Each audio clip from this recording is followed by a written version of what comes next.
में दिल्ली रवाना हुए सीएम शिवराज स्वराज एक्सप्रेस से खास बातचीत में किया खुलासा।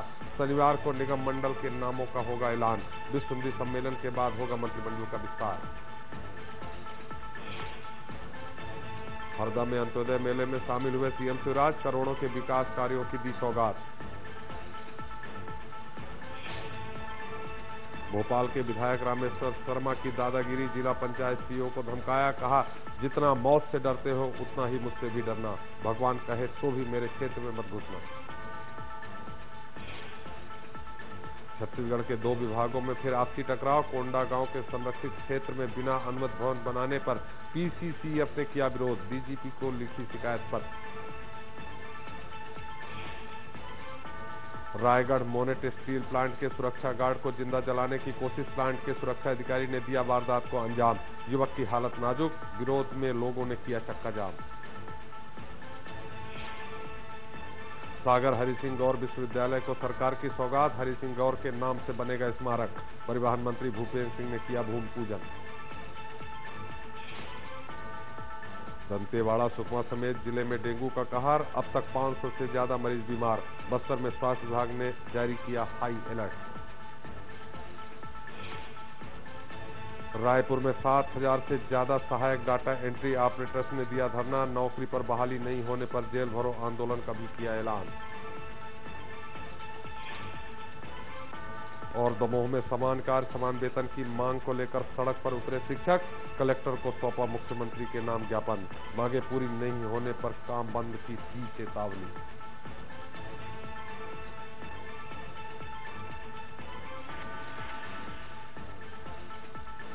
Sponsored by CXCT.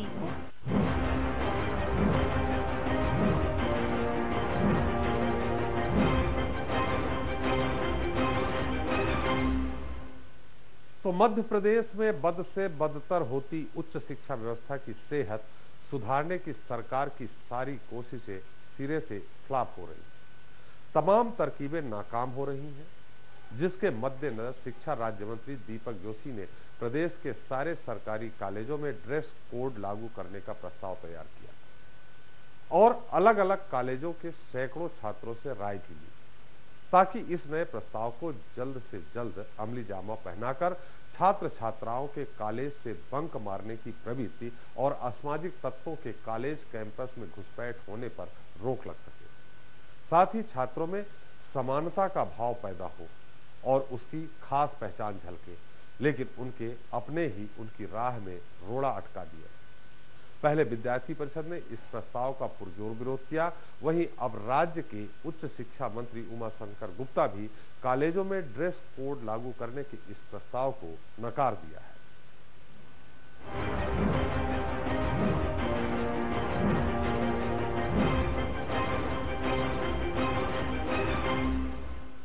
तो सूबे के सरकारी कॉलेजों में ड्रेस कोड लागू करने के प्रस्ताव को लेकर सियासत एक बार फिर गर्माती नजर आ रही है। पहले तो छात्र संगठन एबीवीपी ने ड्रेस कोड के विरोध में आवाज बुलंद की और जमकर विरोध किया। वहीं अब विभाग के कैबिनेट मंत्री उमाशंकर गुप्ता भी इस प्रस्ताव के खिलाफत में खुलकर उतर आए हैं और जबलपुर में मीडिया से बात करते हुए साफ शब्दों में सरकारी कॉलेजों में ड्रेस कोड लागू किए जाने की बात से इनकार कर दिया है।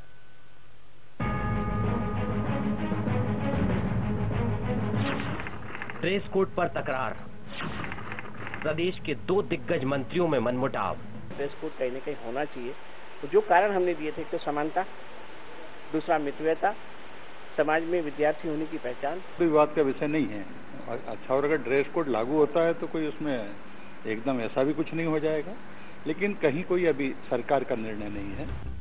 जी हां, मध्य प्रदेश की सियासत में इन दिनों सरकारी कॉलेजों में ड्रेस कोड लागू करने का मसौदा सरकार के 2 दिग्गज मंत्रियों के अहम का अखाड़ा बनता जा रहा है और मंत्रियों के आपसी मनमुटाव की वजह भी दरअसल प्रदेश के तमाम सरकारी कॉलेजों की बिगड़ी सेहत को सुधारने के लिए उच्च शिक्षा राज्य मंत्री दीपक जोशी एक नया प्रयोग यानी कॉलेजों में ड्रेस कोड को जल्द से जल्द लागू करना चाह रहे हैं, जिसके तहत सूबे के सभी सरकारी कॉलेजों में स्टूडेंट्स के लिए एक जैसा ड्रेस कोड तय किया जाना है, जिस पर अगले शैक्षणिक सत्र से अमल करने का राज्य मंत्री दीपक जोशी बाकायदा ऐलान भी कर चुके हैं।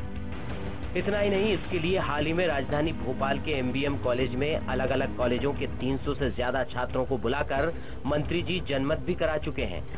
तो उधर गुरुवार को जबलपुर पहुंचे राज्य के उच्च शिक्षा मंत्री उमाशंकर गुप्ता ने सबके सामने दो टूक कहा कि कॉलेजों में ड्रेस कोड लागू करने का कोई प्रश्न ही नहीं उठता और न ही इस सिलसिले में कोई प्रस्ताव बनाकर सीएम शिवराज सिंह चौहान के पास भेजा गया है। जबकि दीपक जोशी कह चुके हैं कि नया प्रस्ताव तैयार कर उच्च शिक्षा विभाग ने उसे मुख्यमंत्री की मंजूरी के लिए भेज दिया है और मंजूरी मिलते ही उसमें अमल भी किया जाएगा।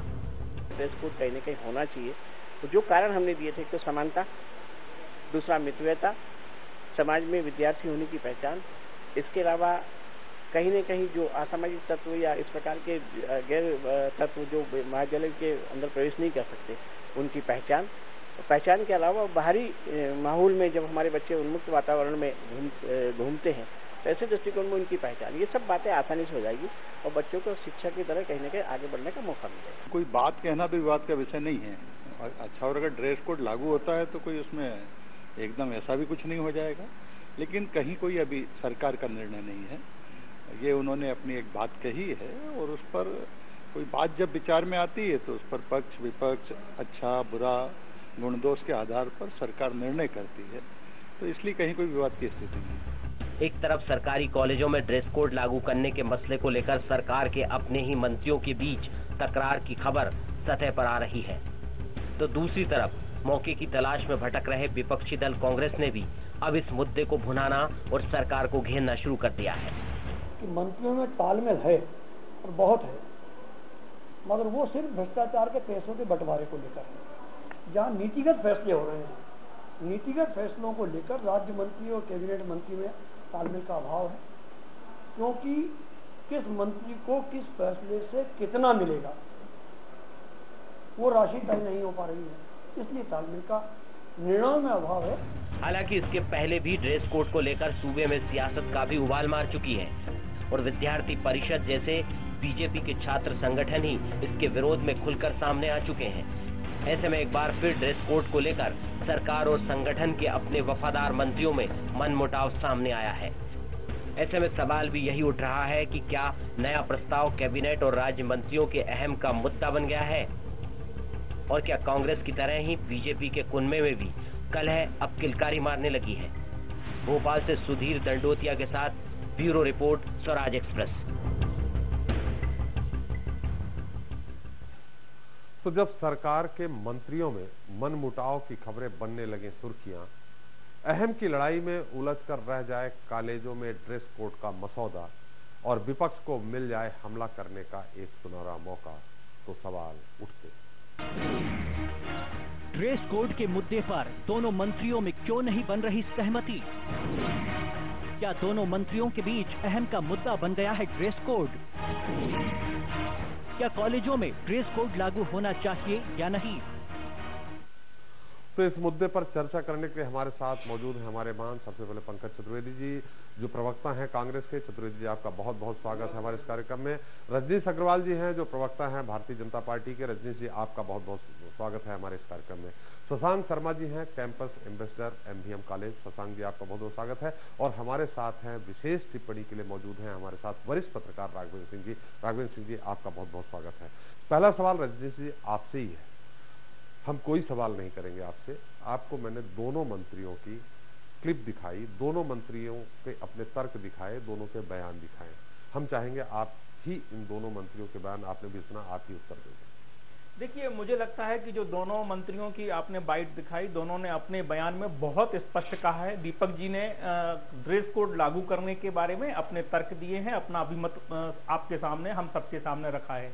लेकिन शासन के स्तर पर, प्रस्ताव के स्तर पर इसे लागू करने के बारे में अभी कोई प्रक्रिया नहीं अपनाई गई है।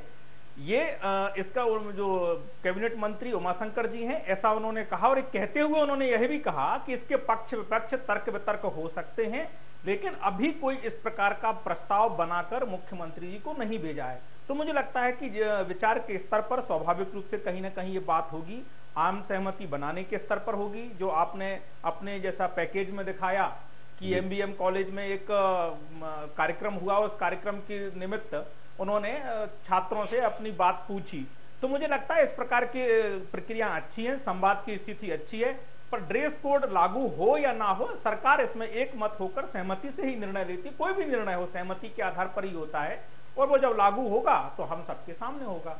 तो बिल्कुल रजनीश जी, बहुत अच्छी सहमति है, दिखी है, जनता ने भी देखा है, आपका भी तर्क है, सहमति बहुत अच्छी है।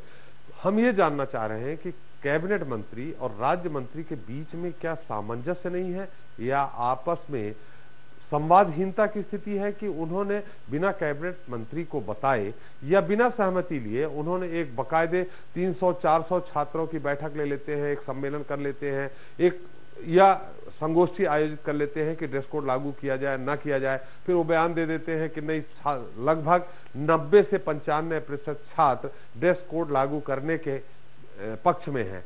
तो क्या आपस में सामंजस्य है या नहीं है, ये जानना चाह रहे हैं। देखिए, बिल्कुल सामंजस्य है इसमें। मुझे समझ में नहीं आता कि अगर दीपक जी ड्रेस कोड के बारे में छात्रों का अभिमत लेते हैं तो इसमें क्या परेशानी होनी चाहिए बिना कैबिनेट मिनिस्टर की मंजूरी। देखिए, स्वाभाविक है, ये तो किसी को नहीं रोका जा सकता, और ये संवाद की बात है, कोई निर्णय की बात तो नहीं है। और प्रक्रिया की दृष्टि से कैबिनेट मंत्री जी ने स्थिति स्पष्ट कर दी, दोनों अपनी जगह सही हैं, लेकिन शासन जो निर्णय लेता है एक प्रक्रिया के तहत लेता है, और वो प्रक्रिया जब पूरी होगी या प्रक्रिया कहीं किसी स्तर पर बताने की स्थिति होगी तो कैबिनेट मंत्री जी स्वयं बताते।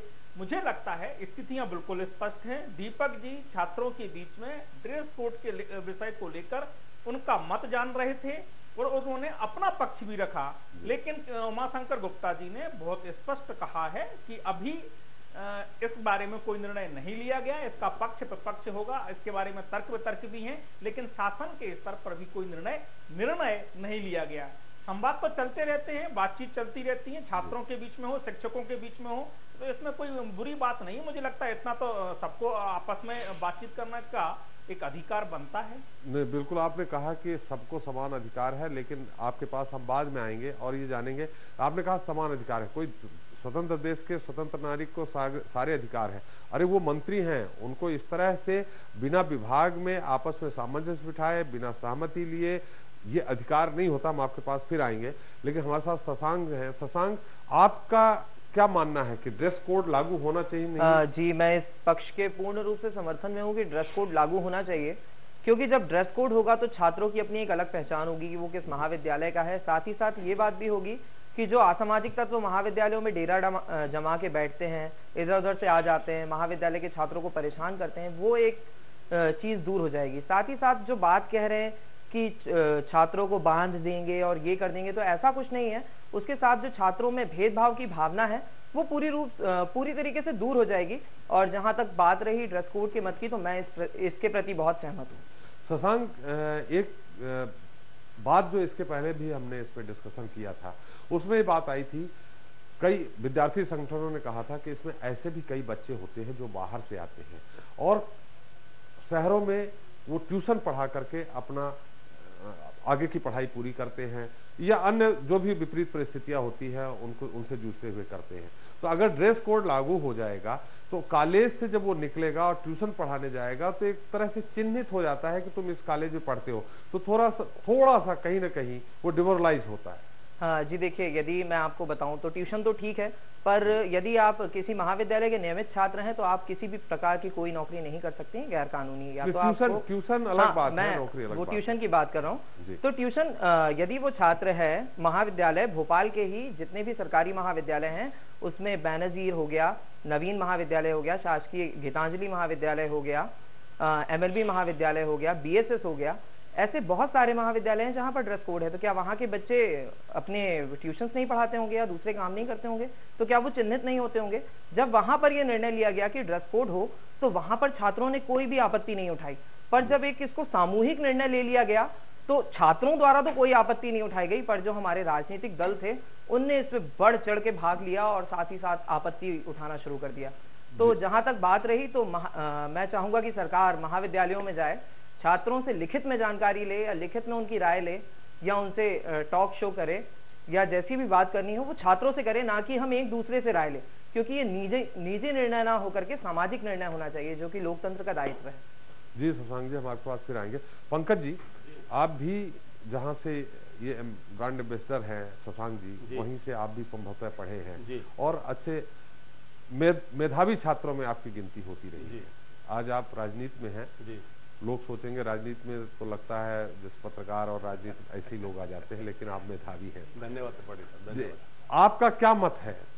देखिए त्रिपाठी साहब, मुझे लगता है कि आज का हमारा विषय है मंत्रियों में मनमुटाव जी। और जो मैंने जानकारी थी और जो बाइट आपके चैनल पर चली, वो साफ तौर पर इशारा करती है कि माननीय दीपक जोशी जी या उमाशंकर गुप्ता जी, दोनों में से कोई एक व्यक्ति झूठ बोल रहा है जी। दीपक जोशी जी का कथन है कि प्रस्ताव मुख्यमंत्री जी के पास सहमति के लिए चला गया, उमाशंकर जी कह रहे हैं ऐसा कोई प्रस्ताव नहीं गया। तो ये प्रदेश के लिए बड़ी शर्म की बात है कि मध्य प्रदेश में शिवराज सरकार के दो जिम्मेदार मंत्रियों के बीच में असत्य कथन को लेकर जिस प्रकार का द्वंद्व है, वो अपने आप में चिंता की बात है। ऐसा लगता है कि दीपक जी ने विश्वास के प्रकाश में उमाशंकर जी को नहीं लिया, सम्मेलन किया एमजीएम कॉलेज में, बच्चों से बातचीत करी और दीपक जी को यह देखना चाहिए कि उनकी पार्टी का जो संगठन है विद्यार्थी परिषद, वो संभवतः इनका विरोध कर रहा है। तो मुझे लगता है कि त्रिपाठी साहब, बजाय ड्रेस कोड के मध्य प्रदेश में उच्च शिक्षा की दूसरी आवश्यकताएं हैं। हमको पर्सनल डेवलपमेंट का कोड बनाना चाहिए, एजुकेशन के बाद एम्प्लॉयमेंट का कोड बनाना चाहिए, और ये कोड सबसे महत्वपूर्ण है कि मध्य प्रदेश की उच्च शिक्षा जो लगभग अधमरी हो चुकी है उसको कैसे मजबूत किया जाए। पर बहुत दुखद है कि ना तो गुप्ता जी का ध्यान इस ओर है, ना दीपक जोशी साहब का ध्यान इस ओर है। तो ये जो ड्रेस कोड की बात है, ये मूल मुद्दों से ध्यान भटकाने की कोशिश है और शायद मुझे लगता है कि योजनाबद्ध तरीके से इसको अंजाम दिया गया है। और यदि ऐसा नहीं है और मंत्रियों में मनमुटाव है तो मध्य प्रदेश की सरकार के लिए बहुत चिंता की बात है। और उच्च शिक्षा, त्रिपाठी साहब, एक ऐसा विषय है जो मध्य प्रदेश के भविष्य की दशा और दिशा तय करेगा। और यदि उच्च शिक्षा के विभाग में जो विभाग के कर्ता धर्ता है, मुख्य जिम्मेदार हैं, चाहे राज्य मंत्री की जोशी जी हों या उमाशंकर गुप्ता, यदि उनके बीच मनमुटाव है तो मध्य प्रदेश की पूरी पीढ़ी के ऊपर एक कुठाराघात होगा। और मुझे खेद है कि इतने लंबे विवाद के बाद, लगभग 10-12 दिन से विवाद चल रहा है, पर हमारे सम्मानीय मुख्यमंत्री जी अब तक इस विषय पर मौन है। तो मुझे लगता है कि ड्रेस कोड हो या नहीं हो, ये मुद्दा मुख्यमंत्री जी पंकज जी इसलिए मौन है कि उन तक अगर मसौदा नहीं पहुंचा है, प्रस्ताव नहीं पहुंचा है, तो इसमें क्या वो देंगे? एक बात, दूसरा आपने और कहा कि उमाशंकर गुप्ता जी कुछ नहीं कर रहे हैं शिक्षा विभाग के। आपने देखा है सालों से जमे जो प्रोफेसर थे उनको दूसरी तरफ फेंक दिया है, गांव में फेंक दिया है, कस्बाई क्षेत्रों में फेंक दिया है। साहब, खाली तबादला से यदि उच्च शिक्षा की नीति, दशा और दिशा सुधर जाए तो बिल्कुल तबादले करिए आप। गुप्ता जी क्या काम कर रहे हैं कि जिन लोगों ने शासन के नियमानुसार अस्वस्थ होने के आधार पर अपना स्थानांतरण रद्द करने की बात करी, उनको बोले इनको घर पहुंचाओ। तो जिनका 25-25, 30-30 साल का तजुर्बा है, और मुझे लगता है कि विद्या के क्षेत्र में जो तजुर्बे का महत्व, हर क्षेत्र में तजुर्बे का महत्व है, और विद्या के क्षेत्र में जो तजुर्बे का महत्व, उसको हम इनकार नहीं कर सकते। तो गुप्ता जी जो तजुर्बेकार प्रोफेसर हैं, उनको सरकार का भय दिखाकर बोल रहे हैं कि आपने स्वास्थ्य के आधार पर यदि स्थानांतरण रद्द करने की बात करी है तो आप घर बैठिए। तो यदि ऐसी सोच नीति नियंता की हो, जो शिक्षा की नीति निर्माता हो, वो गलत है। और मेरा आग्रह फिर बहुत साफ तौर पर कि मुख्यमंत्री से मैं प्रस्ताव की बात नहीं कर रहा, प्रस्ताव की तो द्वितीयक है, प्राथमिक मुद्दा त्रिपाठी साहब ये है कि मुख्यमंत्री जी दोनों मंत्रियों के द्वंद्व पर शांत क्यों हैं। मुख्यमंत्री जी इस मध्य प्रदेश के युवाओं नौजवानों के मामा बनते हैं। तो मामा जी कृपया ध्यान दीजिए, आपके दो साथी मिलकर मध्य प्रदेश की उच्च शिक्षा को सिर से पैर तक ध्वस्त कर रहे हैं। आप नुकसान किसका त्रिपाठी साहब? अंततः बच्चों का और युवाओं का नुकसान है, मध्य प्रदेश का नुकसान है, इसलिए मुख्यमंत्री जी को बोलना चाहिए। बिल्कुल आपने मंत्रियों में बहुत अच्छा बोला, राजनीति में है आप। हमने पहले ही कहा था आप मेधावी छात्र रहे हैं, हम शिक्षित बेरोजगार नहीं हैं। आप राजनीति में शिक्षा के साथ अपना स्थान रखते हैं, उसके साथ आप आए। हम ड्रेस कोड के मामले में पूछे थे पंकज जी कि लागू होना चाहिए नहीं। त्रिपाठी साहब, मेरा आग्रह बहुत साफ है कि ड्रेस कोड से पहले एजुकेशन का लेवल ऊपर उठे, इसका कोड लागू हो, बच्चों की अटेंडेंस पूरी हो, प्रैक्टिकल कायदे के हो, उनका जॉब प्लेसमेंट हो, कैरियर काउंसलिंग हो, पर्सनल डेवलपमेंट हो, इनके कोड बनना चाहिए। ये ज्यादा जरूरी मनस्बत के ड्रेस कोड के। आप अच्छे कपड़े पहना दीजिए, उसको ड्रेस कोड बना दीजिए, पर उसका मानसिक स्तर नहीं विकसित हुआ है, शिक्षा का ज्ञान अधूरा है, तो ये नकली आवरण उड़ाकर आप मध्य प्रदेश की दशा नहीं बदल सकते। आपको जिन बिंदुओं पर काम करना है, जो विकास के बिंदु है, जो कौशल उन्नयन के बिंदु, उनको आपने छोड़ दिया। पंकज जी थोड़ा सा रोकेंगे, बहुत सीधा सा हमारा सवाल था, लेकिन लगता है वहाँ फिजिक्स, केमिस्ट्री, मैथ्स, बायो ये सब पढ़ाते थे, एमबीएम में ये पढ़ाते थे, वहाँ राजनीति भी पढ़ाते थे क्या? त्रिपाठी साहब, ड्रेस कोड के पक्ष में नहीं है हम। ड्रेस कोड नहीं होना चाहिए, उसके अलावा कई महत्वपूर्ण चीजें उनको पूरी करी फिर ड्रेस कोड पे जाएगी। बिल्कुल वही मैंने आपसे पूछा, वहां तो आप एमजीएम में रहे हैं, वहां राजनीति कहां से पढ़ते? राजनीति शास्त्र तो हमें लगता है हमीदिया कॉलेज और उस तरह। आप हम पूछ कुछ और रहे हैं, आप सीधे सीधे मुख्यमंत्री और उन पे प्रहार कर रहे हैं। राघवेंद्र जी, आपने हमारे सारे अतिथियों को सुना, अब आपका इस पूरे मुद्दे पे क्या टिप्पणी है और आपका क्या सोचना है? दो मंत्रियों ने जिस तरह से बयान दिए उस पर भी जानना चाह रहा हूं, और जहां तक ड्रेस कोड की बात है उसमें होना चाहिए या नहीं? तो दो तीन बातें हैं जी। पहले तो ये समझना पड़ेगा कि जो मंत्रियों में विवाद है उसकी वजह क्या है। जी। एक बात साफ तौर पर सामने आई है कि संवादहीनता या समन्वय की कमी बिल्कुल साफ है। जी। क्योंकि दीपक जोशी अगर कुछ करते हैं तो उसकी जानकारी कैबिनेट मंत्री को नहीं है, ये मुझे जो बाइट चली उससे अंदाज लग रहा है इस बात का। जी। तो इसको समझना हमको यूँ पड़ेगा कि जो उमाशंकर गुप्ता है वो बेसिकली शिक्षक रहे हैं। जी। वो एक अपना स्कूल चलाते थे, उसके बड़े सख्त शिक्षक माने गए, बड़े। राघवेंद्र जी, अगर आप अनुमति दे तो हमारे एक दर्शक है, उनका सवाल ले लेते हैं। किससे उनका सवाल रहता है वो अपना सवाल सुन लेंगे, हम आपका जो उत्तर है वो लेते रहेंगे। हमारे साथ भोपाल से ही योगेश जी है। योगेश जी, आपका स्वागत है इस खास कार्यक्रम में, अपना सवाल करें। सर, मेरा सवाल ये है कि जो एक ड्रेस कोड के संबंध में एक तर्क दिया गया है कि अपराधियों की या असामाजिक तत्वों की पहचान होगी जी, तो सर असामाजिक तत्व तो इस चीज का गलत फायदा उठा सकते हैं और पुलिस को गुमराह कर सकते हैं। जी जी बिल्कुल। हमने ये आप किससे उत्तर जानना चाहे? हम संभवतः इसका उत्तर अगर रजनीश जी से लेंगे तो राजनीतिक होगा, पंकज जी से लेंगे तो राजनीतिक होगा। हमारे जो बीच में दो मेहमान बैठे हैं, दो अतिथि बैठे हैं, हम संभवतः उनसे उत्तर लें तो बेहतर होगा। आपका क्या कहना है? लगता है मेरा संपर्क कट गया। जी राघवेंद्र जी, हम चाहेंगे उनका भी उत्तर आप साथ में दें। मैं ये जो बात कर रहा था जी, कुल मिलाकर दोनों की जो कैबिनेट मंत्री हैं उमाशंकर गुप्ता जी और दीपक जोशी, इनकी जो मनस्थिति, जो मानसिकता, उसको समझना पड़ेगा इस विवाद के पीछे। जी। उमाशंकर गुप्ता शिक्षक रहे हैं, दीपक जोशी कॉलेज में लीडर रहे हैं। जी। तो एक लीडर की जो इच्छा होती है, जो मानसिकता होती है, वो अलग होती है। जाहिर है कि लीडर हमेशा बंधनों को, मर्यादा को, फ्रेम को तोड़कर आगे जाता है और तभी लोग उसके पीछे आते हैं। शिक्षक जो होता है वो हमेशा अनुशासन की बात करता है और सबको फ्रेम में चलने की बात हिदायत देता है। तो मुझे लगता है यहाँ पर दीपक जोशी से चूक हुई होगी कि उन्होंने अपने कैबिनेट मंत्री को बाईपास करके, उनको ओवर रूल करके इस पूरे अभियान को चलाया। अभियान अच्छा है बुरा है ये लोग तय करेंगे, लेकिन जहाँ तक मेरी निजी राय की बात है तो इसमें कोई हर्ज नहीं है कि आपका ड्रेस कोड हो, क्योंकि इसमें कोई बुराई नहीं है। बड़े बड़े यूनिवर्सिटीज में, कॉलेज में, IITs में वहाँ ड्रेस कोड होता है, लोग कोट पहनते हैं, ब्लेजर पहनते हैं, तो यहाँ भी हो सकता है। इस पर बहस हो सकती है, इसके पक्ष में लोग होंगे, विपक्ष में, वो अलग बात है। लेकिन विवाद जो मंत्रियों में है उसकी खास वजह यह है कि कहीं ना कहीं कैबिनेट मंत्री का ईगो हर्ट हुआ है, उनसे पूछा नहीं गया है। अगर उनसे बात होती तो ये ऐसी कोई वजह नहीं है कि वो इस पर सहमत ना होते। वो कह भी रहे थे कि ये बात लागू हो ना हो ये अलग बात है, अभी तो इस पर कोई विचार नहीं हुआ है और विचार होगा तो इस पर निर्णय किया जाएगा। नहीं तो अगर ड्रेस कोड लागू होने से कॉलेज बिगड़े ढर्रे को अगर थोड़ा सा भी सुधार होता है तो क्या अगर उनका ईगो हर्ट हुआ है तो पूरी तरह से नकार देना चाहिए? नहीं, नकारा नहीं उन्होंने बहुत बीच की लाइन ली चतुराई से, क्योंकि वो शिक्षक रहे हैं, मास्टर रहे हैं, उनको मालूम है कि विवाद को कैसे से बचना है और अपनी बात को कैसे कहना है। उन्होंने दोनों चीजें कही है। उन्होंने राय, उनकी दीपक जोशी की राय से थोड़ी सी असहमति जताई है प्रक्रिया को लेकर, लेकिन वो उससे असहमत नहीं कि वो ना हो, क्योंकि वो खुद शिक्षक रहे हैं और ऐसे स्कूल के शिक्षक रहे हैं जो बड़ा सख्त माना गया था पूरे भोपाल में। अगर इस बात में दीपक जोशी थोड़ी सी हैंडलिंग सही करते, अगर वो प्रॉपर चैनल से जाते, कैबिनेट मंत्री से बात करते, दोनों मिलकर इस प्रस्ताव को CM के पास ले आते, तो शायद ये विवाद किसी की न बनती और हम इस समय किसी दूसरे मुद्दे पर डिबेट कर रहे होते। मेरा ये मानना है कि पहले तो ये मानसिकता समझनी पड़ेगी कि दोनों की मानसिकता क्या है। दूसरी बात यह है कि अगर ड्रेस कोड लागू होता है तो इसमें कोई हर्ज नहीं है, क्योंकि कहीं ना कहीं इससे एक माने कुल मिलाकर एक गरिमा आती है।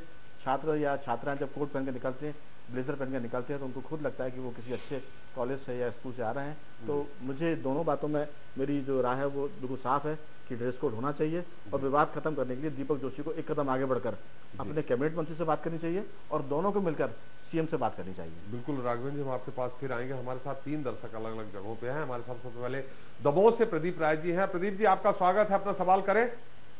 सर, एक ही विभाग से जुड़े जब दो नेताओं या मंत्रियों में नीतियों का विरोधाभास हो तब उसकी वजह जनता को क्या समझनी चाहिए? क्या ये अपना अपना प्रभाव या एकाधिकार दिखाना चाहते हैं या फिर फायदे का निर्णय देखना चाहते हैं या फिर आगे पूछ परख न होने पर उल्टा निर्णय लेकर ये अपना प्रभाव वजन या अहम दिखाना चाहते हैं? और अगर गुप्ता जी यहाँ विरोध में हैं तब क्या उनको छात्रों को ड्रेस का खर्च खरीदने की चिंता है क्या? बिल्कुल प्रदीप जी, थोड़ा सा मैं आपसे ये भी जानना चाह रहा हूं, आज आप सब हमेशा सवाल करते हैं, हम आपसे आज सवाल कर रहे हैं, क्या आप किस अतिथि से उत्तर लेना चाहेंगे? आपने देखा होगा हमारे 4 अतिथि बैठे। मैं यहाँ पर राघवेंद्र सिंह जी से लेना चाहूँगा। बिल्कुल, आप बहुत समझदार हमारे दर्शक हैं, आपका बहुत बहुत धन्यवाद। आपको मालूम है कि हमारे जो शशांक जी ठीक है, बेचारे छात्र हैं, वो उत्तर नहीं दे सकते, लेकिन बाकी दोनों जगह से राजनीतिक उत्तर आएगा। हम राघवेंद्र जी से ही आपका उत्तर लेंगे। हमारे साथ एक और दर्शक हैं आगर मालवा से, आरिफ जी, आपका स्वागत है, अपना सवाल करें। जी सर। जी सर, ये ड्रेस कोड लागू होना चाहिए सर। चलिए, आपकी राय थी। लागू नहीं हो रहा है, तब क्या करना चाहिए? लागू नहीं हो तो फिर क्या काम का, फिर कम से कम एक व्यक्ति की जान पहचान तो होती है कि हाँ ये बच्चा कॉलेज पढ़ता है, ये कॉलेज में आया है, तो इसकी ये ड्रेस है, पहचान हो जाती है। वो बस में कहीं पे भी जाता है तो उसकी पहचान हो जाती है उससे कि हाँ ये बच्चा कॉलेज का है। हाँ, बंक अगर मार रहा तो भी पहचान हो जाती है। किसी के साथ घूम रहा, हम ये नहीं कहेंगे कि गर्लफ्रेंड के साथ घूम रहा, किसी के साथ घूम रहा तो उसकी भी पहचान हो जाती है। हम रजनीश जी से इसका जरूर उत्तर लेंगे। हमारे साथ एक और दर्शक हैं सिलवानी से, राघवेंद्र जी। राघवेंद्र जी, आपका स्वागत है इस कार्यक्रम में, अपना सवाल करें। जी राघवेंद्र जी सवाल करें। जी, मैं बीजेपी प्रवक्ता से पूछना चाहता हूँ। किससे? बीजेपी प्रवक्ता जी, रजनीश अग्रवाल जी से। जी, अगर ये ड्रेस कोड उचित है जी, जी हाँ, अगर ड्रेस कोड उचित है, वो मानते उचित है या नहीं मानते? मेरा सवाल, अगर वो उचित मानते हैं तो मुख्यमंत्री से कह के ये दोनों मंत्रियों में समन्वय बनवा कर ड्रेस कोड लागू करवा सकते हैं क्या? बिल्कुल। आपका क्या मत है, लागू होना चाहिए? जी, मैं तो चाहता हूँ लागू होना चाहिए। पर हमारे रजनीश जी बिल्कुल मना कर देंगे, नहीं लागू होना चाहिए। हम पूछ ही लेते हैं रजनीश जी, लेकिन हमारे साथ एक और दर्शक है, मैं उनका भी उत्तर ले लेता हूँ, सवाल ले लेता हूँ, माफ करिएगा। महेंद्र जी, भोपाल से, आपका स्वागत है, अपना सवाल करें। धन्यवाद त्रिपाठी जी। मैं रजनीश जी से एक सवाल करना चाह रहा हूँ कि दो हो गए हैं रजनीश से, सीधे आप उन्हीं से सवाल कर लीजिए। जी, रजनीश जी से मैं पूछना चाहता हूँ, उमाशंकर गुप्ता जी और हमारे जो राज्य मंत्री जी हैं, दोनों के बीच में समन्वय की कमी मुझे लगती है। वो क्योंकि इससे पहले भी छात्र संघ के चुनाव को लेकर दोनों मंत्रियों के बीच में मतभेद आए थे जी, और अभी ड्रेस कोड को लेकर मतभेद है, तो इस पर मुख्यमंत्री जी क्या संज्ञान ले रहे हैं? अच्छा, तो आप अभी फोन नहीं काटिएगा, आप सुनते रहिएगा। रजनीश जी से मैं आपको एक और मौका दूंगा, वो जो उत्तर देंगे आप सीधे सवाल करेंगे, मैं कहूंगा तो बोलेंगे आप जबरदस्ती घेरते हैं। रजनीश जी उत्तर दे दीजिए आप। देखिए, दो तीन बातें बहुत स्पष्ट रूप से समझनी होंगी। दीपक जोशी जी मूलतः छात्र राजनीति से आए हैं, उन्होंने लंबे समय छात्र राजनीति की है, युवा राजनीति की है, तो वो छात्रों और युवाओं के बीच में रहने वाले, उनसे बात करने वाले, मंत्री बनने के बाद भी वो नेता हैं। दूसरी बात, उमाशंकर गुप्ता जी कैबिनेट मंत्री हैं, और जैसा कि राघवेंद्र जी बता रहे थे कि वो शिक्षक की भूमिका से भी आए हैं। तो छात्र और शिक्षक के बीच का जो अपना कई विषयों को लेकर अलग अलग मतों का अंतर होता है, वो हो सकता कि हो, लेकिन यहाँ कैबिनेट मंत्री जी ने ड्रेस कोड के वो विरोध में है ऐसा बिल्कुल नहीं कहा। उन्होंने कहा इसका पक्ष विपक्ष तर्क वितर्क हो सकते हैं, लेकिन प्रक्रिया की उन्होंने अपनी बात बताई कैबिनेट मंत्री के नाते कि अभी प्रक्रिया की दृष्टि से ऐसा प्रस्ताव तैयार करके मुख्यमंत्री जी को नहीं भेजा गया। और उसके पक्ष में दीपक जोशी जी जो राज्य मंत्री हैं, उन्होंने अपना पक्ष तमाम तर्कों के साथ में रखा। मुझे लगता है कि अगर इस ढंग की बात आई है तो उसमें कोई गलत नहीं है। और जिस प्रकार की पंकज जी बात कर रहे हैं कि ड्रेस कोड के मामले में ऐसा कोई हवा चल रहा है कि बाकी सब ठप हो गया, यही कोई मामला चल रहा है। रजनीश जी थोड़ा रोकेंगे, वो बेचारे फोन लगा के बैठे हैं, उनका बिल बढ़ रहा है। जो आपने उत्तर दिया है मैं पहले उनको तो फारिग कर दूं, वो संतुष्ट नहीं। राघवेंद्र जी, लगभग 2.5 मिनट रजनीश जी ने आपके सवाल का उत्तर दिया, आपको क्या उत्तर मिला, आप हमें ये उत्तर दे दीजिए। महेंद्र जी। हाँ जी, मैं सुन रहा हूँ। आपको उत्तर मिल पाया है क्या, जो रजनीश जी ने अभी 2.5 मिनट बोला है, पर मुझे तो नहीं मिला, आपको मिला क्या? हेलो जी, मैं रजनीश जी से नहीं, मुझे उत्तर नहीं मिल पाया जी। हेलो जी, नहीं, उत्तर नहीं मिला। आप टीवी का वॉल्यूम बंद कर देते ना। हाँ, मैं ये कहना चाह रहा हूँ, मुझे उत्तर नहीं मिला जी। मैं ये पूछना चाह रहा हूँ, कहीं ऐसा तो नहीं कि 2 पीढ़ियों के अंतर की वजह से ये सब हो रहा है? नहीं, आप फिर से पूछ लीजिए, फिर नहीं मिलेगा, इसीलिए भारतीय जनता पार्टी के प्रवक्ता हैं। नहीं, मैं इसी एक सवाल और पूछना चाह रहा हूँ, तो उमाशंकर गुप्ता जी। चलिए, आपने सवाल किया, फिर ले लीजिए। आपने जो सवाल उनके उत्तर से जुड़ा सवाल है मेरा। जी, नहीं, आपने जो सवाल किया है, सवाल आपका वाजिब हो सकता है।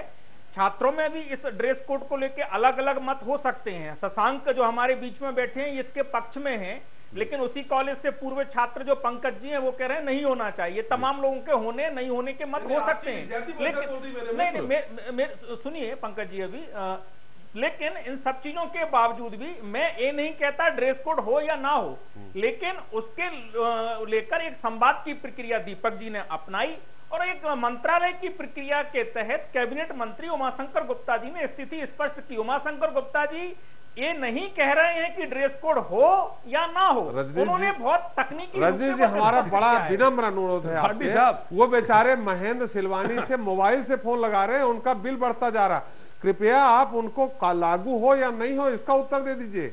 नहीं देखिए, लागू हो या ना हो ये सरकार को निर्णय लेना है और जो सभी पक्ष हैं उनसे बातचीत करके निर्णय लेना है। इसमें भारतीय जनता पार्टी का विषय नहीं बनता। सरकार सक्षम है और दोनों मंत्री स्वाभाविक रूप से सक्षम है। चलिए महेंद्र जी आप अपना फोन डिस्कनेक्ट कर दीजिए, बिल मत बढ़ाइए, नहीं मिलेगा उत्तर आपको। आप इसको डिस्कशन सुनते जाइए, मैं पूरा प्रयास करूंगा पूरे अभी आधा घंटा के शायद उत्तर मिल जाए। आप बहुत बहुत शुक्रिया, आपने हमारे साथ संपर्क किया, आपने सवाल किया। जी पंकज जी आप कुछ देखिए रजनीश जी की बात को लेकर, रजनीश पंकज जी एक मिनट सुन लीजिए। मैं दो तीन बातें बहुत स्पष्ट कहूंगा जो बीच में आपने कह दी, बात लंबी हो गई थी। एक बात तो ये जो प्रोफेसर के ट्रांसफर को लेकर कही थी, देखिए प्रोफेसर को ट्रांसफर को लेकर जबरन किसी को सेवानिवृत्त नहीं किया जा रहा है। उनकी बात ये बहुत स्पष्ट थी कि अगर आपके स्वास्थ्य अत्यंत खराब है तो स्वास्थ्य की दृष्टि से क्यों ना आप बीआरएस ले लें, क्योंकि आपको स्वास्थ्य लाभ करना है। तो ये सेवानिवृत्त नहीं हुआ क्या? नहीं, हम शासन की ओर से जबरदस्ती किसी को रिटायर नहीं किया जा रहा है, लेकिन स्वास्थ्य के कारणों की दृष्टि से आप मनचाहा उपयोग करेंगे और आप ग्रामीण क्षेत्र में या कस्बाई क्षेत्र में कॉलेज में पढ़ाने नहीं जाएंगे, ये भावना ठीक नहीं है। अगर उमाशंकर जी ने कड़क निर्णय लिया है तो मैं इसके पक्ष में हूं, पार्टी उनके। चलिए रजनीश जी ये तो पंकज, रजनीश जी पहली बात में ही थोड़ा सा ये पंकज जी भी सवाल उठाएंगे, मैं भी उठा रहा हूं। अगर किसी को हार्ट की प्रॉब्लम है, किसी को किडनी की प्रॉब्लम है, कस्बाई क्षेत्र में आपके हॉस्पिटल हैं, अगर अचानक उसको होता है, ठीक बात, बिल्कुल ठीक बात। त्रिपाठी जी मानवीय दृष्टिकोण से जब बातचीत होती है उसमें समाधान निकलते होते भी हैं, लेकिन 25% प्रोफेसर किडनी के पेशेंट हो गए, 25% हार्ट के पेशेंट हो गए। नहीं 25% सब मिला के 25% है भाई, मिला के 25 है। त्रिपाठी जी आप भी जानते हैं, हम भी मिला के जानते हैं 25% के कारणों का हवाला देके कैसे कैसे बचने की कोशिश होती है, हम सबको पता है। मुझे लगता है 25% में 15% हो सकता है बचने का प्रयास कर रहे हो, 10% तो वो भी पिस जाएंगे जो ओरिजिनल है। कर ले, उन्होंने कहा मेडिकल बोर्ड जांच कर ले। जी नहीं, मेडिकल बिल्कुल सही कहा, 10% तो जो ओरिजिनल है वो भी हो जाएंगे। एक तरफ ये कानून बन रहा है, एक तरफ केंद्र सरकार 65 साल आयु कर रही है कि जो मज चुके जो शिक्षक हैं उनको पढ़ाने के लिए 5 साल और रखा जाए, और दूसरी तरफ 50 साल में रिटायर कर रहे हैं। खैर आपके पास फिर आएंगे। शशांक जी आप कुछ कहना चाह रहे हैं? संक्षेप बताना चाहूंगा कि एक तो प्रदेश में वैसे ही प्राध्यापकों की बहुत कमी है। हम अतिथि विद्वान जैसी एक जटिल प्रक्रिया को लेकर के हर साल एडमिशन करते हैं, फिर वो 3 महीने में चले जाते हैं, 4 महीने में चले जाते हैं, बेचारा बच्चा बीच में फंस जाता है। और यदि उस समय हम प्राध्यापकों को, जो कि मजे हुए प्राध्यापक हैं, उनको कह रहे हैं वीआरएस ले लो, तो ये एक छात्रों के हित की बात नहीं है। और जहां तक बात रही ड्रेस कोड की, तो उस पे छात्रों से अधिक तरीके से उनका निर्णय लेना चाहिए, ना कि अपना कुछ वोटिंग करा लेने से। रजनीश फिर आएंगे। पंकज जी हम आपके पास आएंगे, आप थोड़ा लंबा समय लेंगे क्योंकि रजनीश जी ने जो उत्तर दिया है, मैं चाहूंगा कि राघवेंद्र सिंह से एक बार उस बारे में टिप्पणी ले लें, फिर हम आपके पास आते हैं। राघवेंद्र जी आपने सुना रजनीश जी के तर्कों को, हमारे बेचारे कई दर्शक उत्तर सुनने के लिए रजनीश से परेशान थे लेकिन मिला नहीं अंत तक, इसीलिए भाजपा प्रवक्ता है शायद। जी रजनीश जी की मर्यादा है, वो उसके आगे जा नहीं सकती, मजबूरी है सर। मैं उसको मजबूरी नहीं, मर्यादा कहूंगा, क्योंकि हर पार्टी की, आप भी उसी मर्यादा से बंधे हुए हैं। अगर कोई गलत बात होगी तो शायद आप भी उस पार्टी को कंडेम नहीं करेंगे। मेरा मानना यह है कि बहुत स्पष्ट है कि दोनों मंत्रियों में संवादहीनता या समन्वय की कमी जरूर नजर आई। सबसे बड़ी गंभीर बात वहां पे है। इसी वजह से ये पूरा मामला डिबेट के रूप में यहाँ सामने आया। इस बात को मेरे ख्याल से रजनीश जी अगर स्वीकार करते तो कुछ गलत ही था, क्योंकि खुद मंत्री जो कैमरे के सामने बात कर रहे हैं, बाइट दे रहे हैं, उसी स्पष्ट है। तो हमें कई बार गोविंद दोनों खड़े काके लागू पाए, एक तरफ खाई है एक तरफ कुआं है, किधर जाए। कई बार तटस्थ बना लिया अपने आप को। कई बार सच बोलने से पार्टी और प्रवक्ता दोनों की प्रतिष्ठा बढ़ती है। जब हम उसको सच नहीं बोलते हैं तो असल में जमाना या दुनिया या जनता सब जानती है कि सच क्या है। तो अगर दोनों पार्टियों से मेरा आग्रह है, कांग्रेस से भी और भाजपा से भी, कि अगर वो डिबेट में सच को स्वीकार करेंगे तो दोनों की प्रतिष्ठा बढ़ेगी, प्रवक्ताओं की बढ़ेगी। खैर, कुल मिलाकर ये है कि समन्वय की कमी है, दोनों में सहमति नहीं है, और कहीं ना कहीं कुछ जो मैंने पहले कहा ईगो का मामला है। अगर दीपक जोशी एक पार्टी लाइन के तहत चले और एक राजनीतिक जो लीडर रहे हैं, वो स्टूडेंट लीडर रहे हैं, उस लाइन को छोड़कर एक शिक्षक के नाते, उनको बड़ा भाई के नाते अपने कैबिनेट मंत्री के पास जाएंगे और ये बात रखेंगे तो बहुत ही सहज रूप से ये पूरा मामला सुलझ जाएगा। लेकिन राघवेंद्र जी, जो मुझे जानकारी है, जो हमारे रिपोर्टरों ने जानकारी दी, जो अन्य अंदर खाने से खबर आई है, दीपक जोशी जी ने शपथ लेने के चौथे पांचवें दिन से ही ड्रेस कोड लागू करने की पहल चालू कर दी थी, पैरवी करने लगे थे। इस मुद्दे पे हमें लगता है कि अगर उन्होंने पैरवी चालू की होगी तो उनके साथ जो शिक्षा विभाग के अधिकारी बैठे होंगे तो निश्चित तौर पर कैबिनेट मिनिस्टर भी होंगे और ये चर्चा उन्होंने की होगी। ये मुझे व्यक्तिगत जानकारी है। देखिए, शपथ लेने के तुरंत बाद से उन्होंने चालू कर दी। यहीं से गड़बड़ शुरू हो जाती है। शपथ इन्होंने ली थी राज्य मंत्री के रूप में। जी, अगर आप राघवेंद्र जी आप अनुमति दें, हमारे ग्वालियर से दर्शक है, एक भोपाल से दर्शक, हम दोनों से। भोपाल से शिव कुमार जी, आपका स्वागत है, अपना सवाल करें। मेरा सवाल सर अग्रवाल जी से है। जी, आप जो अग्रवाल जी, आप जोशी जी के साथ हैं या गुप्ता जी के साथ हैं व्यक्तिगत रूप से? ये कहाँ से आपको मिलेगा? अभी एक दर्शक 3 मिनट 4 मिनट बेचारा मोबाइल लगा के बैठा हुआ था, उसको नहीं मिला, आपको कहाँ से मिलेगा? चलिए हम पूछ लेते हैं। एक और दर्शक हमारे साथ ग्वालियर से बीपी सिंह जी हैं। बीपी सिंह जी, आपका स्वागत है, संक्षेप में सवाल करें। जी, सवाल करें बीपी सिंह जी। मैं ये कहना चाह रहा हूँ कि ड्रेस कोड लागू होना चाहिए। इससे अनुशासन आता है, छात्रों में अनुशासन आता है, और जो शशांक जी कह रहे हैं कि छात्रों को पूछना चाहिए, उनसे नहीं है। जी बताइए, शशांक जी बताएं, छात्रों को शोभा देता है क्या? कहीं मजबूरी खाई दूर होती है, अच्छे कपड़े पहन के जा रहा है तो कैसे जा रहा है? ड्रेस कोड होना जरूरी है। बिल्कुल, प्रश्न आपने अपना सवाल दिया, लेकिन आपने बिल्कुल ड्रेस कोड लागू होना चाहिए। पंकज जी बहुत रिलैक्स महसूस कर रहे हैं और उन्होंने कहा कि वो तो सीधे घेर रहे हैं, 2 मंत्रियों की लड़ाई है, ठीक है विपक्ष में करेंगे, हम उन्हीं से जानेंगे ड्रेस कोड लागू होना चाहिए आपने कहा है ना। तो पंकज जी बोल रहे हैं कि नहीं लागू होना चाहिए, क्यों नहीं लागू होना चाहिए उन्हीं से जानेंगे। लेकिन राघवेंद्र जी आप अपना उत्तर दे रहे थे, आप कहें तो थोड़ा सा। रजनीश जी, वो हमारे दर्शक इंतजार कर रहे हैं कि आप किसकी तरफ हैं।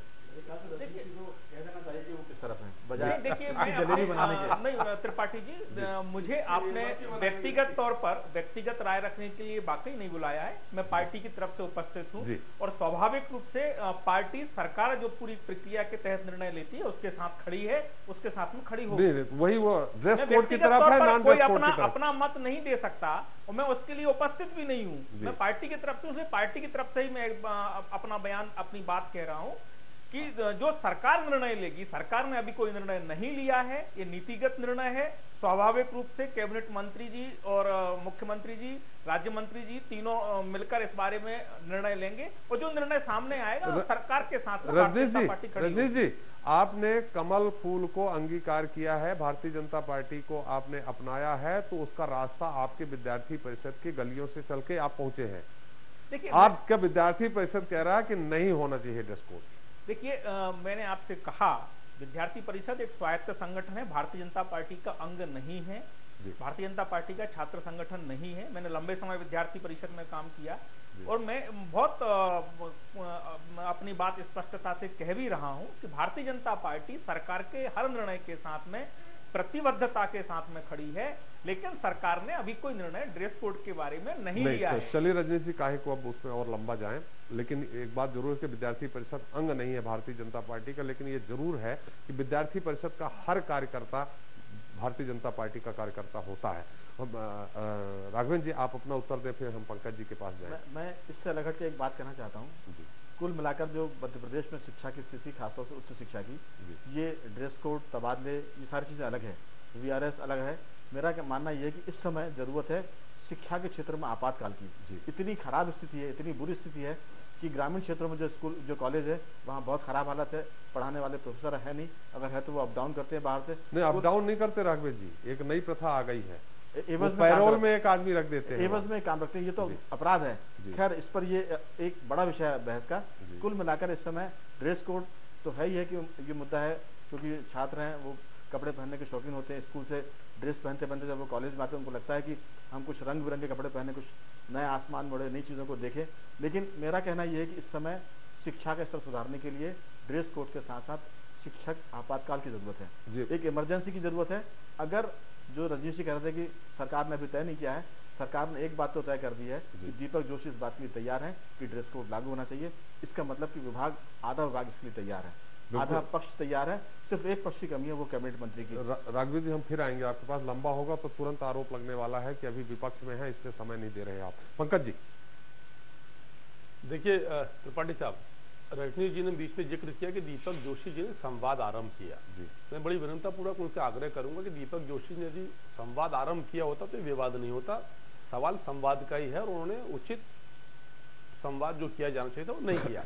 जहां तक आपने बात करी ड्रेस कोड की, तो मैंने पहले भी निवेदन किया और फिर आग्रह कर रहा हूं कि मध्य प्रदेश में उच्च शिक्षा की प्राथमिकताएं तत्काल तय करने की जरूरत है। और जो राघवेंद्र जी ने शब्द उसका इस्तेमाल किया, यदि प्राथमिकता तय करने के लिए आपातकाल शिक्षा का हो तो बहुत आवश्यक है।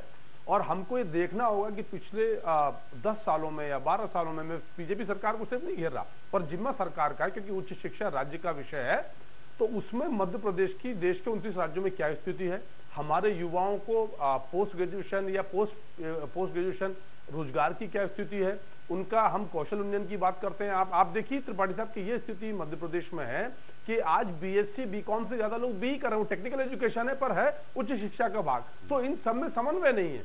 कई जगह पंकज जी, ये कॉलेज खुलवाने का जो लाइन लगी है ना, इंजीनियरिंग कॉलेज, ये आपके कांग्रेस के शासनकाल से देखिए त्रिपाठी साहब, मैं इस बात से इनकार नहीं कर रहा कि कांग्रेस पार्टी ने उच्च शिक्षा को सशक्त करने के लिए निजीकरण की व्यवस्था प्रारंभ करी, तो निजीकरण होने लगे, उसमें आप बोल रहे हैं कि इंजीनियरिंग में जा रहे हैं। मेरा आग्रह तो सुने त्रिपाठी साहब, मैंने इनकार नहीं किया और मैं राघवेंद्र जी की बात को मानता हूं कि मैं सच स्वीकार करता हूं, गलत हूं तो गलत मानता हूं। पर यदि भारतीय जनता पार्टी की सरकार को ऐसा लगता है कि कांग्रेस पार्टी ने उच्च शिक्षा के क्षेत्र में जो निजीकरण किया है उससे लाभ नहीं होता, तो व्यवस्था परिवर्तित कर दीजिए, किसने रोका आपको? मेरा निवेदन सिर्फ यह बल्कि पीड़ा है कि मध्य प्रदेश की शिवराज सरकार के उच्च शिक्षा के कर्ता धर्ताओं का ध्यान इस व्यवस्था के उन्नयन पर नहीं है।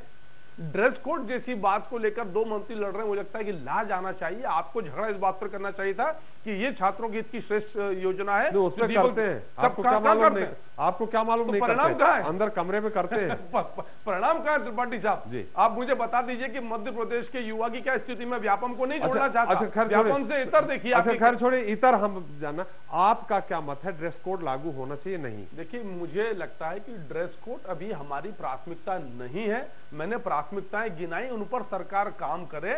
और ड्रेस कोड लागू होने से आप बाह्य आवरण बहुत सशक्त करते हैं, ड्रेस कोड बना दें, नहीं होना चाहिए, नहीं होना चाहिए, नहीं होना चाहिए त्रिपाठी साहब, क्योंकि अंदर से हमारा मानव संसाधन यदि खोखला है तो बाह्य आवरण से मध्य प्रदेश के युवाओं का उत्थान नहीं होगा। अच्छा पंकज जी, हमारे दर्शकों ने कई ने सवाल किया था, अच्छा आए आपने कहा नहीं लागू होना चाहिए, हम आप ही से उत्तर, अगर लागू होता है जैसा शशांक जी ने कहा, हमारे तो 90% दर्शकों ने कहा लागू होना चाहिए। राघवेंद्र जी ने भी कहा, राघवेंद्र जी ने अपनी टिप्पणी की, उन्होंने कहा कि पहले शिक्षा व्यवस्था सुधार, ठीक है, ड्रेस कोड के साथ साथ वो भी सुधार, लेकिन ड्रेस कोड की अगर बात होती है तो बिल्कुल सही है कि अगर छात्र ड्रेस है तो अगर वो बंक मारता है, वहां से कॉलेज नहीं जाता है, इधर उधर घूमता है, असामाजिक तत्व आते हैं अगर, तो अगर उनको आना है प्रवेश में तो पहले उनको उस तरह की ड्रेस सिलवाना पड़ेगा असामाजिक तत्वों को, तब आ सकते हैं, तो इसमें क्या बुराई है? देखिए त्रिपाठी साहब, जिस प्रदेश में पुलिस की ड्रेस और सेना की ड्रेस आसानी से मिल जाती है उसको आतंकवादी इस्तेमाल कर लेते हैं, तो ये कौन सी बड़ी बात है? सामान्य जो असामाजिक तत्व आते हैं उनको पहले अब वो ड्रेस पहननी पड़ेगी ना। देखिए त्रिपाठी साहब, जिसकी मानसिकता असामाजिक और आपराधिक है उसके लिए कोई बाधा नहीं है, वो ड्रेस की बाधा भी पार कर लेगा। इसीलिए मैं बोल रहा हूं कि छात्रों को इतना मजबूत बनाया जाए कि वो किसी असामाजिक तत्व को एंट्री ना दे और खुद उसकी तरफ ना जाए, इस दिशा में काम होना चाहिए। आप खाली ड्रेस कोड बनाने के लाल नीली पीली काली जो भी ड्रेस कोड बनाया उससे होगा क्या त्रिपाठी साहब? इतना कठिन हो सकता है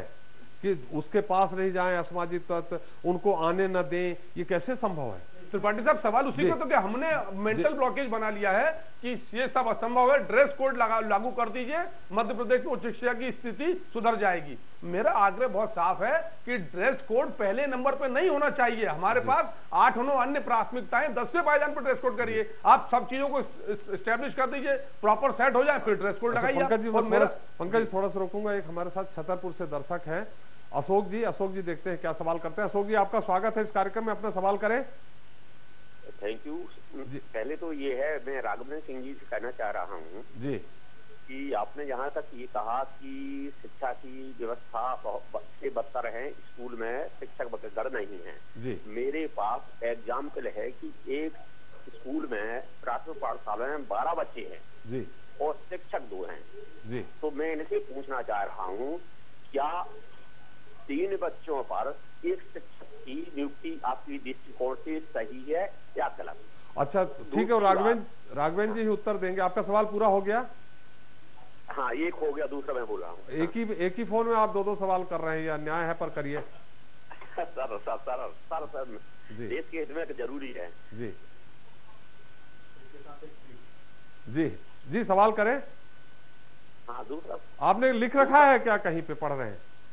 दूसरा ये है कि ड्रेस कोड 1 नंबर पे नहीं रखा जाना चाहिए, जैसा हमारे दूसरे वक्ता ने कहा जी। लेकिन ड्रेस कोड समानता की दृष्टि से रखते हुए, ताकि बच्चों में हीन भावना उत्पन्न ना हो। किसी वीआईपी पर्सन और एक जनरल कैटेगरी के बच्चों, मध्यम वर्ग के परिवार के बच्चों को वहाँ ये महसूस नहीं होना चाहिए शिक्षा मंदिर में कि हम दूसरी ड्रेस पहने, ये दूसरी ड्रेस पहने हैं, इसलिए शिक्षा कोड ड्रेस भी बात की जाना चाहिए। ड्रेस कोड ड्रेस उपलब्ध कराया नहीं, ये तो मैं बता। ड्रेस कोड आपका जो दूसरा सवाल है, मुझे लगता है कि आपस में ही आपका जो दोनों सवाल है वो एक दूसरे का उत्तर भी दे रहे हैं, सवाल भी है। आप यही उत्तर है कि एक बड़े घर का लड़का, अमीर घर का लड़का, गरीब घर का लड़का, ड्रेस कोड होगा तो एक ड्रेस होगी, उसमें अंतर। आपने कहा कि ड्रेस कोड में अंतर आ जाएगा।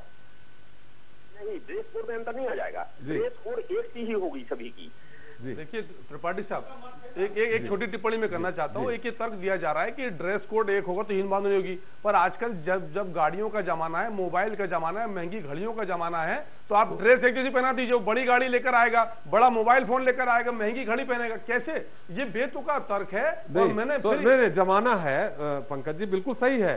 तो क्या मतलब पहल ही नहीं की जाए? कम से कम कपड़े में तो समानता करिए ना पहल, पर बाकी 8 में जो प्राथमिकता उनको पूरा करिए। 10वें नंबर पर ड्रेस कोड लागू करिए, कहाँ मना कर रहा हूँ? सबसे लास्ट नंबर पे जो सबसे सस्ता, सबसे अंतिम बिंदु ड्रेस कोड होना चाहिए, अंतिम में लाना चाहिए। लेकिन हमारे दर्शक ने राघवेंद्र जी से सवाल किया था, उत्तर आना बहुत जरूरी है। जैसा उन्होंने कहा कि 12 बच्चों में 2 शिक्षक 3 शिक्षक हैं, लेकिन राघवेंद्र जी को भी पास भी ऐसे उत्तर होंगे कि जहां 100 बच्चे हैं, 150 बच्चे हैं, वहां एक भी शिक्षक नहीं है। राघवेंद्र जी देखिए, ये अपवाद हो सकता है कि 12 बच्चों में 3 शिक्षक हैं जी। ये इतने सारे स्कूलों में पूरे मध्य प्रदेश में 1-2 जगह ऐसा हो सकता है। वह भी अगर आप गहराई में जाएंगे तो पता चलेगा कि 2 शिक्षक, एक शिक्षक किसी सिफारिश या किसी और वजह से वहां नियुक्त कर दिए गए। तो उस पर मैं नहीं जाना चाहूंगा, वो अपवाद हो सकता है। मेरे जो हमारे दर्शक है उनसे मैं कहना चाहूंगा। लेकिन जहां तक ड्रेस कोड की बात है, वो सबसे आसान है, उसको लागू करने में दिक्कत क्या है? नहीं राघवेंद्र जी, मेरा कहना राघवेंद्र जी उनके सवाल का थोड़ा सा और गहराई से उत्तर दीजिए। उन्होंने जो कहा कि एक उदाहरण है 12 में 3 शिक्षक, इसको थोड़ा सा मैं चाहूंगा कि आप और उसको परिभाषित कर दें। देखिए, मैं जिस क्षेत्र से आता हूँ जी, वो क्षेत्र बुद्धि है, जहाँ से मुख्यमंत्री निर्वाचित हुए हैं जी।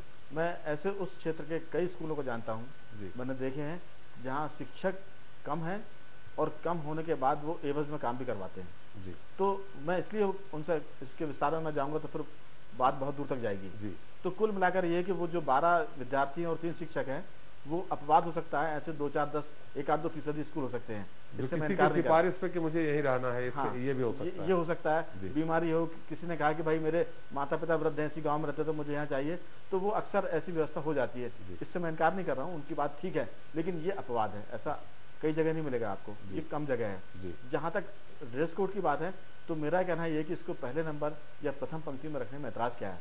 अगर शिक्षा में सुधार की बात करते हैं, समानता या एकरूपता की बात करते हैं, उसकी शुरुआत होती है आदमी के वस्त्र से, वेशभूषा से, और सबसे आसान भी है। इसको अगर हम, लेकिन राघवेंद्र जी आपने कहा इसमें ऐतराज क्या है? पहले नंबर पे आज आपने देखा कि पक्ष विपक्ष एक हो गए हैं हमारे यहाँ, दोनों ड्रेस कोड के विरोध में है। नहीं, दूसरा तो संकोच में नहीं कह रहा है जी। दूसरा पक्ष में की है ना, मैंने विपक्ष में की है। ये बड़े मजबूर है राघवेंद्र जी, ये कुछ कह ही नहीं सकते। ये खुद विद्यार्थी परिषद से निकले हैं, ये खुद बड़े जुझारू लीडर रहे हैं और बड़े जुझारू नेता भी अभी मैंने छात्र जीवन में बड़े जुझारू थे और अब भी बहुत जुझारू हैं। इनको मेरे ख्याल से अपने मन की बात जरूर करनी चाहिए, क्योंकि मन की बात तो पीएम तक बोल रहे हैं। ये जाहिर है कि ऐसा तो होगा नहीं कि चाहते हैं कि ना हो, कुछ ना कुछ जरूर चाहते होंगे, तो इनको बताना चाहिए ताकि दर्शक ये जाने कि मध्य प्रदेश के जो प्रवक्ता हैं उनकी अपनी राय क्या है जी। अभी तक तो जो प्रवक्ताओं की राय है, लेकिन जो जनता की राय है, प्रवक्ता, सरकार, सत्ता, सब जनता की राय पे होते हैं। राघवेंद्र जी, जनता, आपने क्या महसूस किया? जनता ने जो अभी तक सवाल किया है, दर्शकों ने सवाल किया है, उसमें ड्रेस कोड के पक्ष में कितने हैं, कितने प्रतिशत हैं, और ड्रेस कोड के पक्ष में जो नहीं है वो कितने प्रतिशत है? मुझे जो लगता है, जो मैंने बातचीत सुनी है, हो सकता है कि अंदरूनी बातचीत में, अंदर खाने की बात में रजनीश जी भी कहें कि लागू होने में कोई एतराज नहीं है। मुझे लगता है कि जो लोग बात कर रहे हैं उनका झुकाव कहीं ना कहीं ड्रेस कोड के लागू करने की तरफ है, और वो चाहते हैं कि इस बहाने कम से कम समानता आएगी, थोड़ी सी विद्यार्थियों में अनुशासन की बात आएगी, और थोड़ी सी बाहरी गुंडागर्दी भी इससे माने नियंत्रित होगी। मुझे ऐसा लगता है, जो बातचीत में सुन रहा हूँ। हो सकता है कि पंकज जी इससे असहमत नहीं हो, लेकिन पंकज जी की असहमति की भी वजह हो सकती है, उनका धर्म है कि वो जिस पार्टी से हैं उस पार्टी के हिसाब से वो ऐसी बात ना करें जो सरकार के पक्ष में जाए। तर्क के आधार पर बात करो राघवेंद्र। नहीं, तर्क ये हो सकता है ना कि भाई आपका तर्क ये है कि इसको पहले क्यों, इसको बाद में किया जाए। मेरा ये मानना है कि पहले करना जो सस्ता है, सबसे आसान है, सबसे आसान है, जिसको आप तुरंत लागू कर सकते हैं, इसमें कोई हर्ज नहीं है। और आपका उद्देश्य भी होना चाहिए कि कोई भी शुरुआत हो सुधार की, वो कहीं से भी हो, लागू तो हो, भले ड्रेस कोड से हो। राघवेंद्र जी, इस व्यवस्था से यदि सुधार की संभावना दिखती है, यदि एजुकेशन लेवल बढ़ता है, एम्प्लॉयमेंट जनरेट होते, जिसको हम बात करते हैं कि पर्सनालिटी ग्रोथ होती, वैसा कुछ होता तो जरूर उसका समर्थन करें। नहीं, आप तो बोल दीजिए पंकज। अब ये राघवेंद्र ने सवाल किया है कि 10 जो आपकी प्राथमिकताएं हैं उसमें सबसे आसान और सस्ता ड्रेस कोड है पार्टी जी। तो आप मान लीजिए, देखिए आपका कुछ नहीं होना पार्टी में, अच्छे प्रवक्ताओं की कांग्रेस में कमी है, आपका कुछ नहीं होना है। पार्टी जी, सवाल होने नहीं होगा। मेरा आग्रह सिर्फ ये है कि क्या अब उच्च शिक्षा का स्तर ये हो गया है कि हम सस्ते से उसका उन्नयन प्रारंभ करें? ये सस्ते के चक्कर में ये नीचे चली जा रही है।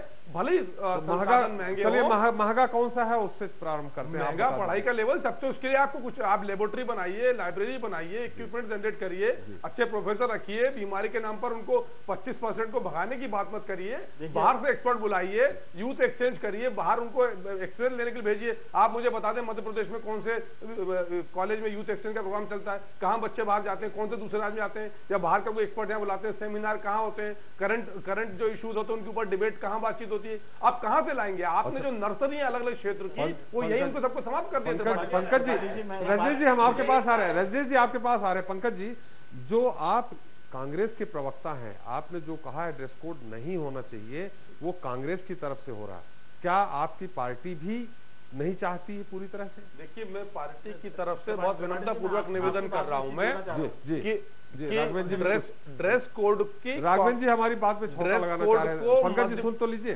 राघवेंद्र जी भी कुछ बात करना चाह रहे हैं। आपके त्रिपाठी जी, आपकी बात को आगे बढ़ाना चाह रहा हूँ। ये तो सुधार की बात कर रहे हैं, मैंने इससे कई कदम आगे जाकर कहा कि हमको उच्च शिक्षा में शैक्षणिक आपातकाल लगाना चाहिए। इससे बड़ी बात क्या होगी? ये उस पर आए ना, उस पर जोर दें। अगर विपक्ष में है तो आप उसके एक्सट्रीम पर जाइए कि भाई शिक्षा में सुधार कैसे होगा, सिर्फ बातों से नहीं होगा। आप शिक्षा शैक्षणिक आपातकाल लगाइए और जो जहां है वो सिर्फ पढ़ाए और रिजल्ट ये होना चाहिए। सर, हमने, यदि आप मेरा पूरा वक्तव्य आज का सुनेंगे पूरा, तो मैंने उसी बात पर जोर दिया है। और मेरा आग्रह बहुत साफ है कि कांग्रेस पार्टी ड्रेस कोड को प्राथमिकता नहीं मानती है। हमारे पास उच्च शिक्षा के उन्नयन की और अनेक प्राथमिकताएं शेष हैं, जिन पर सरकार को पहले काम करना चाहिए, फिर ड्रेस कोड की बात करिए आप। एक रूपता आप लाना चाहते हैं, पर उसके पहले जो मुख्य मुद्दा है उस पर तो हम काम करें। बढ़िया ड्रेस कोड आपने, चलिए मान ली दीपक जोशी जी की मन की बात हो गई, गुप्ता जी तैयार हो गए, बहुत अच्छा ड्रेस कोड हो गया, फायदा क्या त्रिपाठी साहब? क्या नौकरी मिलने लगेगी? क्या एजुकेशन लेवल बढ़ जाएगा? फायदा तो गिनाया गया सामाजिक तत्वों का। अरे त्रिपाठी साहब, बेतुके तर्क है त्रिपाठी। पंकज जी, अब रजनीश जी से उत्तर ले लेते हैं। आप कह देंगे समय पूरा हो रहा है, इसलिए मुझे थोड़ा सा समय दे दीजिए। पंकज जी जो बात कर रहे हैं, ड्रेस कोड हो या ना हो, लेकिन ड्रेस कोड इसलिए नहीं होती कि उससे पढ़ाई का लेवल बढ़ जाएगा, लेकिन उसके होने के और ना होने के अलग अलग कारण हैं। लेकिन दूसरी बात जो मैं, पंकज जी बहुत लंबा लंबा भाषण देख के कह रहे हैं कि ये भी नहीं हो रहा, वो भी नहीं हो रहा। देखिए, आप भले ही प्रतिपक्ष में हैं, लेकिन मध्य प्रदेश का उच्च शिक्षा का स्तर पिछले 10-12 सालों में बढ़ा है, निश्चित रूप से बढ़ा। निश्चित, तो आप सुन लीजिए पंकज जी, निश्चित रूप से बढ़ा है। आज मध्य प्रदेश, आज आप सच क्यों नहीं मान रहे मेरे भाई? IPS में, IIM में, IIT में निकल रहे हैं, अरे कितने निकल रहे हैं? आप सुन लीजिए पंकज जी, आने दीजिए, वो आ रहे हैं ड्रेस कोड की लाइन में, दीपक जी की लाइन में जा रहे हैं, आप चुप रहिए। तमाम सुधारों की बात है, तमाम सुधारों की बात एक दूसरे सुधार से ओवरलैप नहीं करते।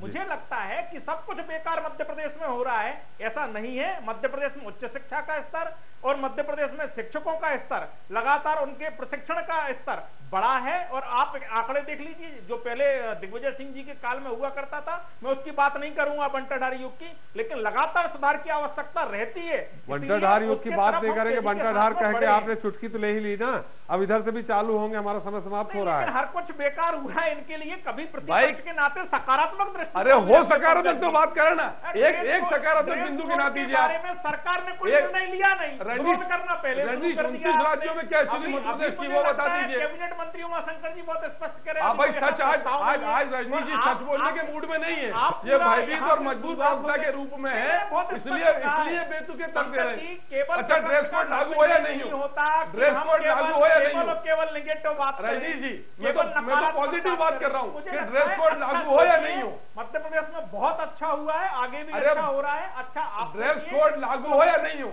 रजनीश जी पॉजिटिव बात, ड्रेस कोड लागू हो या नहीं हो। कैबिनेट मंत्री उमाशंकर गुप्ता, अरे लड़ रहे हैं आपके कैबिनेट और राज्य मंत्री, लज्जा की बात है। कोई प्रस्ताव नहीं, उच्च शिक्षा अधमरी हो गई, ध्वस्त हो गई, और दोनों ड्रेस कोड को लड़ रहे हैं। अच्छा हमारा दोनों अतिथियों से अनुरोध है, दोनों अतिथियों से अनुरोध है, हमारा समय समाप्त हो गया है। कुछ नहीं कर सकते, तारीफ के लायक काम। दोनों अतिथियों से अनुरोध है, हमारा समय समाप्त हो गया है।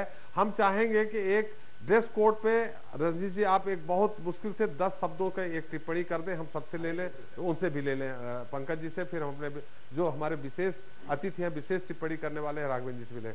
रणजीत जी देखिए, मैंने पहले भी कहा, इसमें जो संवाद की प्रक्रिया है छात्रों के बीच दीपक जी ने अपनाई है, और भी इसके अलग अलग आयाम है, शिक्षक भी हैं, कुछ शिक्षाविद भी हैं, उनसे भी राय मशवरा किया जा सकता है। मनोवैज्ञानिकों से भी बिल्कुल मनोवैज्ञानिकों से भी पूछा जा सकता है, जैसे कई आपके दर्शकों के उत्तर आए कि मनोदशाओं पर क्या अंतर पड़ता है, और उसमें मुझे लगता है प्रक्रियागत पूरा एक मत सहमति से सरकार को निर्णय जो भी लेना है जल्दी लीजिए, ताकि ये कुहासा ना रहे। जी बिल्कुल रजनीश जी, लेकिन मैं आपको बता दूं, ये 11 बजे रात में और सुबह 11 बजे मेरा कार्यक्रम फिर रिपीट होगा। आप लगभग दीपक जी की तरफ जा चुके हैं, आप देख लीजिएगा।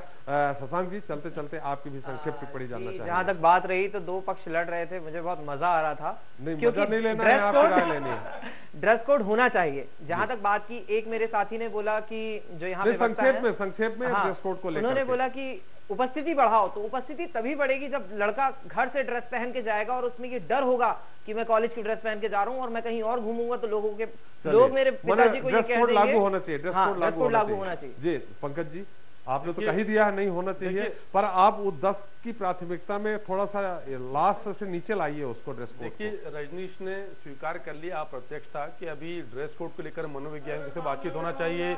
जनमत नहीं सुन तो लो, आपने अप्रत्यक्ष स्वीकार कर लिया कि दीपक जोशी जी ने ठीक काम नहीं किया, उन्होंने मनोवैज्ञानिकों से बात नहीं करी, समाज मानी लोगों से बातचीत नहीं करी, और कहाँ शुरू करी। पंकज जी हम आपको टिप्पणी के लिए बोले थे कि ड्रेस कोड होना चाहिए, राजनीति का नाम क्यों ले रहे हैं? मैं अपनी राय पर कायम हूँ। ड्रेस कोड मध्य प्रदेश के उच्च शिक्षा की प्राथमिकता नहीं होना चाहिए, जो प्राथमिकता उन पर सरकार काम करे, फिर ड्रेस कोड की बात। बिल्कुल हमारा समय चूंकि समाप्त हो रहा है। राघवेंद्र सिंह जी, हम चाहेंगे कि आपने पूरी इस बहस का जो सार है, जो निचोड़ है, उसको कम शब्दों में आप बयां कर दें। आदर्श ये होती है कि सबसे बात करके इस पर निर्णय किया जाए, लेकिन मेरा मानना यह कि ये जनमत संग्रह का विषय नहीं है। इसमें जनमत संग्रह करने के बजाय 2, 4, 5 जो विशेषज्ञ होते हैं उनसे बात की जाए और सरकार इस मामले में जल्द से जल्द फैसला करे, ताकि सारे विवाद खत्म हो जाए। सही बात। हमारे इस खास कार्यक्रम में राघवेंद्र जी ने आप जो विशेष टिप्पणी की, आपका बहुत बहुत धन्यवाद। शशांक जी आपका बहुत बहुत धन्यवाद, और पंकज जी आपका भी बहुत बहुत धन्यवाद। रजनीश जी कुछ तो निर्णय लेना पड़ेगा, लेकिन आपका भी बहुत बहुत धन्यवाद जी। तो आज जनता मांगे जवाब के इस खास कार्यक्रम में मंथन हुआ इस बात को लेकर कि क्या कर्म से बड़ा अहम है, क्या अपने ईगो को संतुष्ट करने के लिए जनता और उससे जुड़े मुद्दों को दरकिनार कर दिया जाए, वह भी शिक्षा जैसे महत्वपूर्ण विषय पर। मैं समझता हूं कोई भी इससे सहमत नहीं होगा। वैसे भी राजनीति एक अबूझ पहेली की तरह है, इस नाचीज को समझ पाना हर किसी के बूते की बात नहीं है। चुनाव मैदान में पैतरा भाजने से लेकर सत्ता की कुर्सी में विराजमान होने तक न जाने कितने दांव पेच लगाने पड़ते हैं, कितनों को निपटाना पड़ता है और कितनों को साधना। और फिर जब कुर्सी पे काबिज हो गए तो शुरू हो जाता है मान सम्मान के नाम पर अहम की टकराहट की जंग। वाह रे राजनीति, तुझ तक पहुंचने के लिए क्या इस जहां में कोई सीधा रास्ता भी है? अंत में इस जंग के लिए कहना यही होगा कि यह सोचो कि कर्म बड़ा है या केवल तर्कों पर जीता है। अपने लोगों से लड़, क्या क्रोध भाव रस जीता है। याद रहे कुछ न बदला, पर सोच क्या तू जैसा था वैसा ही है। तो अहंकार को त्याग जरा, फिर देख धरातल कैसा है। आज के लिए इतना ही। मुझे एसपी त्रिपाठी को दीजिए इजाजत। फिर मिलेंगे किसी नए मुद्दे, नए सवालों के साथ। तब तक के लिए नमस्कार। This program is sponsored by CXCT.